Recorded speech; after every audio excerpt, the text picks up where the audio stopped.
Hi, I'm Erin Joyce, the District Consultant for the Oil Creek Library District, which covers the public libraries in Clarion, Jefferson, and Venango counties. I'm here today to walk you through how to search our partner collections in Libby. One of the amazing things about having a network of partner libraries is the ability to access a wider variety of titles all with the same library card. If you need help adding your partner library cards, check out our Adding Partner Library Card tutorial video. Your friend here is the search icon. The partner library collections are listed right underneath the search box. If you aren't looking for anything in particular and just want to browse collections at our partners, simply switch the library here. Tap on the library, and then tap on this little library card icon. It will change to the colors of the library you're searching, and that will take you to that library's homepage so you can scroll to browse. If you're looking for a particular title or author, go back to the search icon. You can start typing in the name.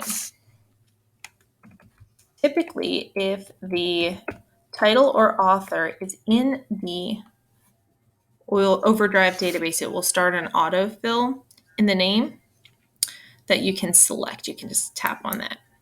Once you select the search, it will search the library you've selected under the search box. I'm searching Anne Rivers Sidden here just to see what titles of hers we have.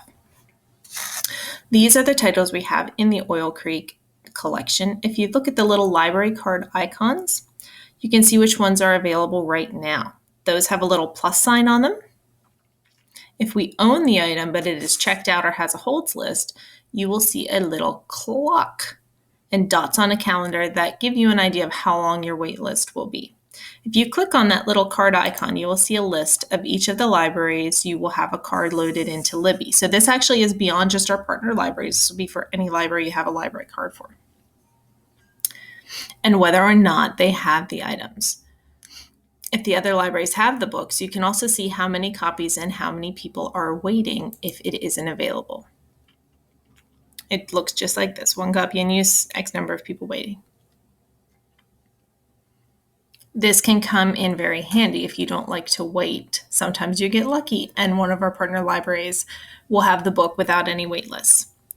You can click on the little card icon next to the library in the list, and that will allow you to borrow it or place a hold on it, and you don't have to go back through the search steps. If you want to expand your search, just click on the little search icon again. You can switch to a different library, and you can just either start typing in the search again, or just click on under the recent searches, you can click on the author's name, and it will take you to that partner library you selected and let you see what is in their collections. You can rinse and repeat through all of the collections as if the libraries don't have the title you're looking for. A quick tip: if the title or author doesn't show up in this autofill section, it might not be available for us to purchase on Overdrive, or you might be a little off in the spelling. If you aren't finding any books you want to read, check out our tutorial on how to recommend books to our collection. I hope this helps you find your next book and that you have a happy reading day.